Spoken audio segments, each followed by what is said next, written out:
আসসালামু আলাইকুম রহমাতুল্লাহি ওয়া বারাকাতুহু।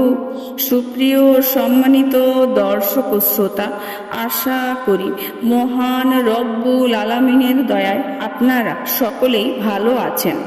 সুপ্রিয় সম্মানিত দর্শক ও শ্রোতা, আজকে হজরত উসমান রাদিয়াল্লাহু তাআলা আনহু থেকে একটি ঘটনা বর্ণনা করব। ঘটনার শিরোনাম হচ্ছে শত্রুপক্ষের সঙ্গে উসমান রাদিয়াল্লাহু আনহুর ব্যবহার।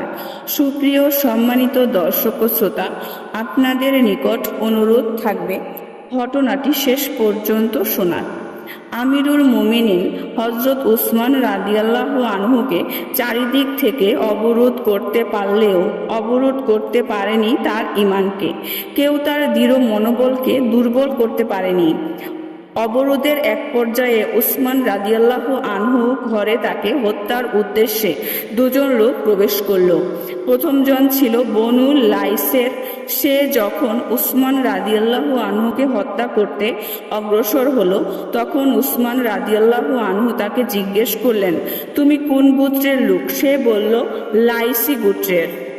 উসমান রাদিয়াল্লাহু আনহু বললেন, তাহলে তো তুমি আমাকে হত্যা করতে পারো না। সে বলল, কেন? উসমান রাদিয়াল্লাহু আনহু বলল, কারণ রাসূল সাল্লাল্লাহু আলাইহি ওয়াসাল্লাম কি একদল মানুষের মাঝে তোমার জন্য এই দোয়া করেননি যে, হে আল্লাহ, তাকে তুমি অমুক অমুক ফিতনা থেকে হেফাজত করো? সে বলল, অবশ্যই করেছেন। তখন উসমান রাদিয়াল্লাহু আনহু বললেন, তাহলে তুমি আমাকে কিভাবে হত্যা করবে? এরপর লোকটি ফিরে গেল এবং বিদ্রোহীদের থেকে আলাদা হয়ে গেল। এরপর এলো দ্বিতীয়জন। সে ছিল কুরাইশির। সে উসমান রাদিয়াল্লাহু আনহুকে জিজ্ঞেস করলো, উসমান, আমি কি তোমাকে হত্যা করব? উসমান রাদিয়াল্লাহু আনহু বললেন, কখনো না। সে বলল, কেন?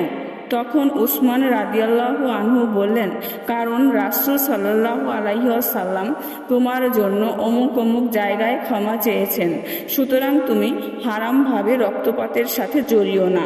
তখন লোকটি ক্ষমা চেয়ে চলে গেল এবং বিদ্রোহীদের থেকে আলাদা হয়ে গেল।